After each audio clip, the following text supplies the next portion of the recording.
Meus caros irmãos e irmãs, na nossa presença temporária, dentro que nós chamamos de vida terrena, nós somos chamados ou nós somos criados a essa essência própria da presença de Deus. E como Deus nos cria a sua imagem e semelhança, nós somos criados à própria beleza de Deus. A própria graça de Deus, a essência de Deus existe dentro do homem.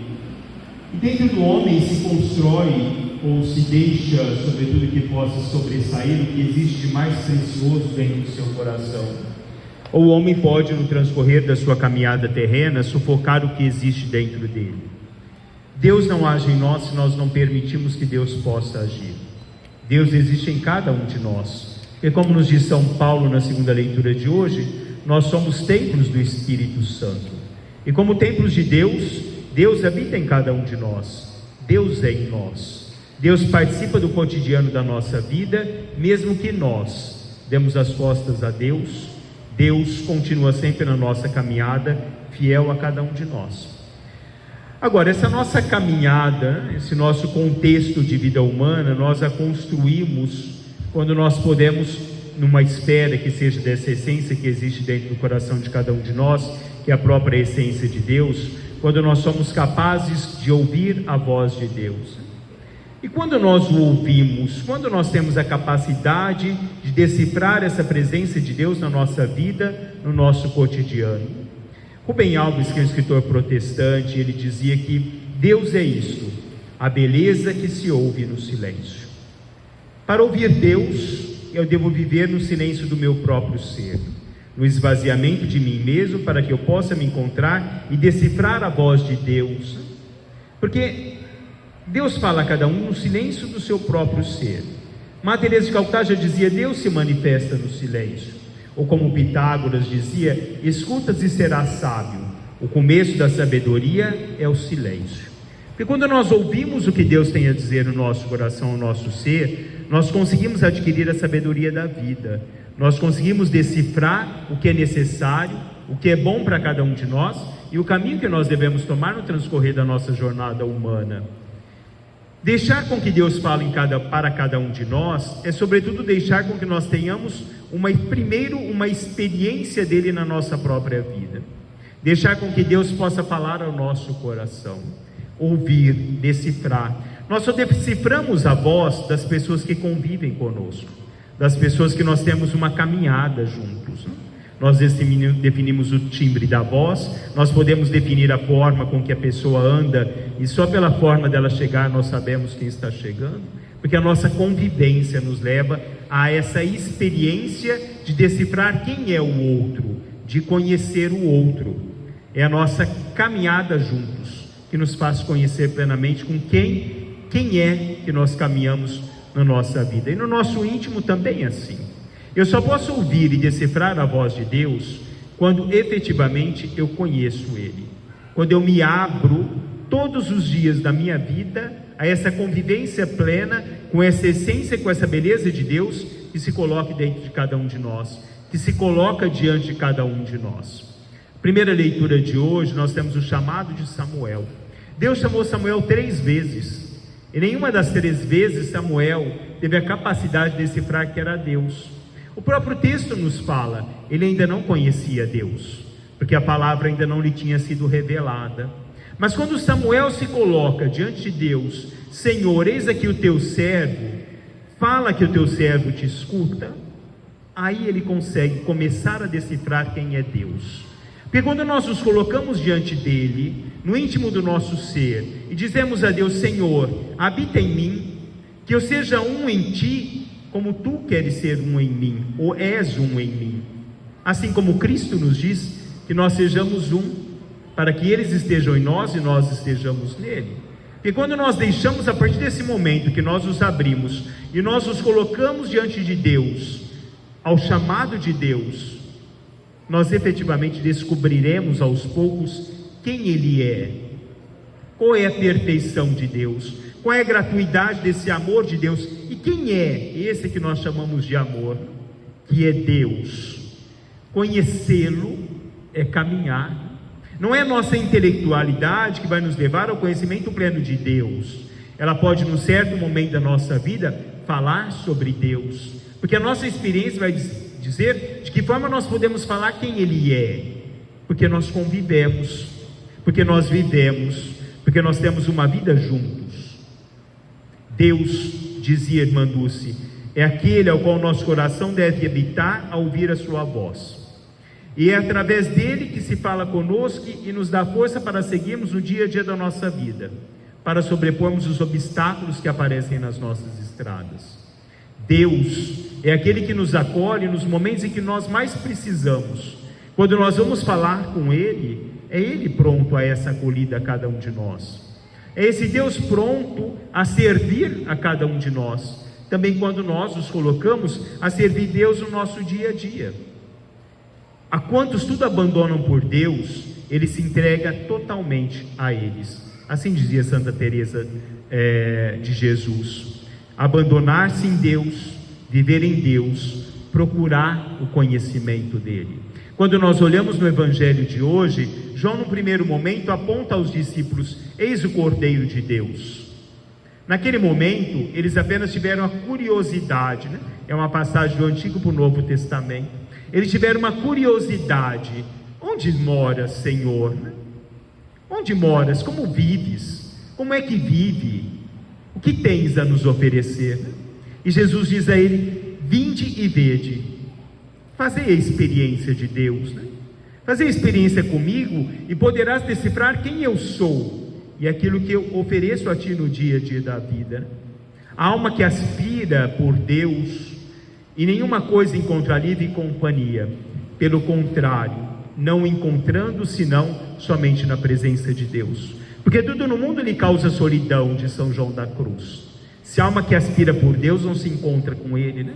E depois da experiência deles com Deus, eles levaram Pedro, que até então é Simão, a conhecer Deus.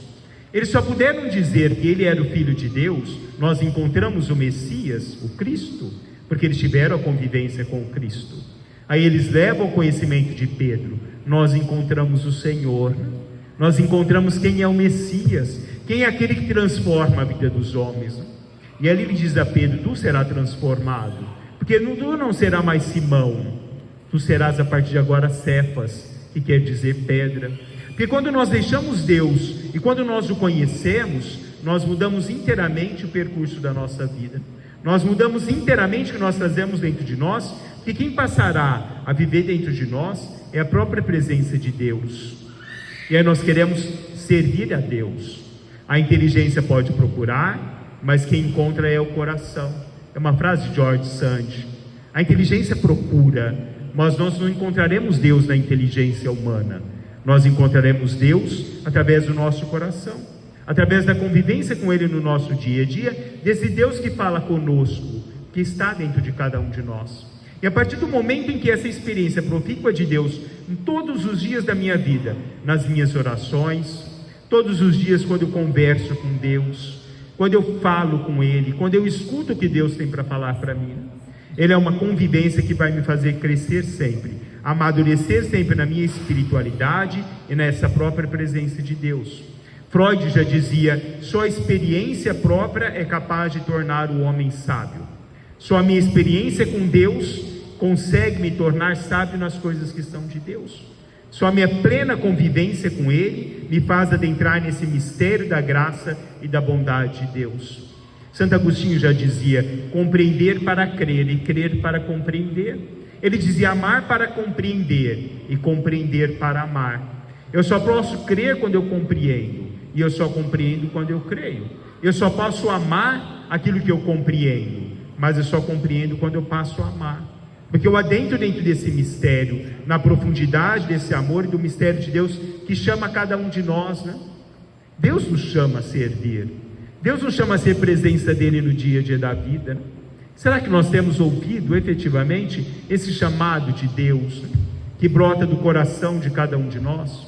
Ou será que a minha vida com Deus é uma vida vivida apenas na superficialidade da minha história de vida?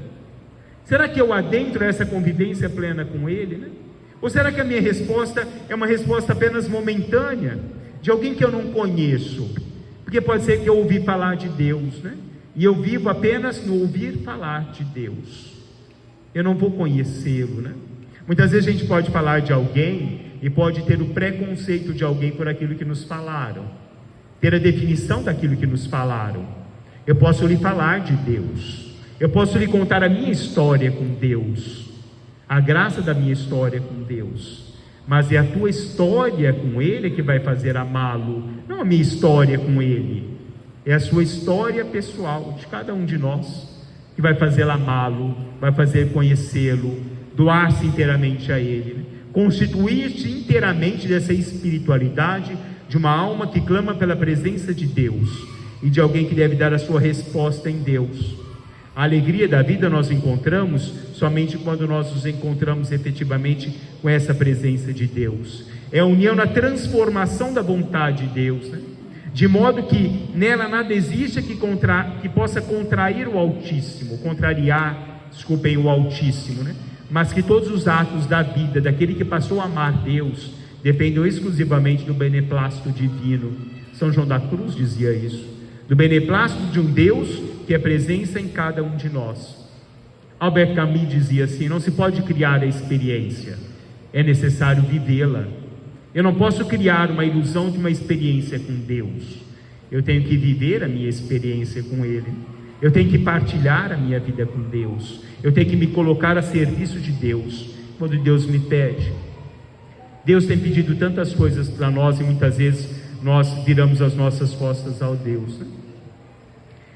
Porque talvez nós não tenhamos tempo para Deus, nós tenhamos alguns minutos para Deus, da nossa semana, né? Mas talvez nós não tenhamos o tempo, porque a nossa convivência com Ele tem sido muito distante. Talvez a nossa convivência com Deus, né, tenha sido uma convivência de internet, de distância, né? Nossa convivência com Ele é de coração, é de abraço, é de sentimento, é de participação na nossa vida, né? São João Maria Vianney, ele dizia assim: as pessoas do mundo não têm o Espírito Santo, e quando elas têm por pouco tempo, porque o Espírito não pode habitar onde habita o ruído do mundo. Deus não habita onde habita as coisas do mundo. Deus não pode estar no coração que procura somente os devaneios da vida terrena. Deus está naquele que o procura, na sinceridade do coração, na abertura do coração, daqueles que efetivamente querem se encontrar numa vida nova, num momento novo que só em Deus nós podemos vivenciá-lo. E esse que vivencia a presença de Deus está distante da imoralidade, está distante daquilo que pode destruir o seu próprio ser, porque Deus o enriquece. O verdadeiro tesouro da vida, a verdadeira alegria da vida, nós encontramos quando nós nos encontramos com Deus. E quando nós nos encontramos com Ele, tamanha a nossa alegria, que nós queremos que os nossos irmãos também compartilhem desse encontro com Ele. Hoje André foi ao seu irmão, na alegria de que encontramos o Cristo, encontramos o Messias. Será que nós temos levado os nossos irmãos a se encontrar com Deus? Será que nós temos a consciência de levar o outro a essa própria experiência da beleza dessa presença, do amor e da bondade de Deus que nos envolve, né? Dom Helder Câmara dizia assim: o amor é o perfume das almas. A nossa alma só pode exalar o perfume do amor na medida em que nós nos encontrarmos efetivamente com aquilo que é o amor, que é Deus. Exalamos Deus quando nós nos encontramos com Deus. Louvado seja nosso Senhor Jesus Cristo.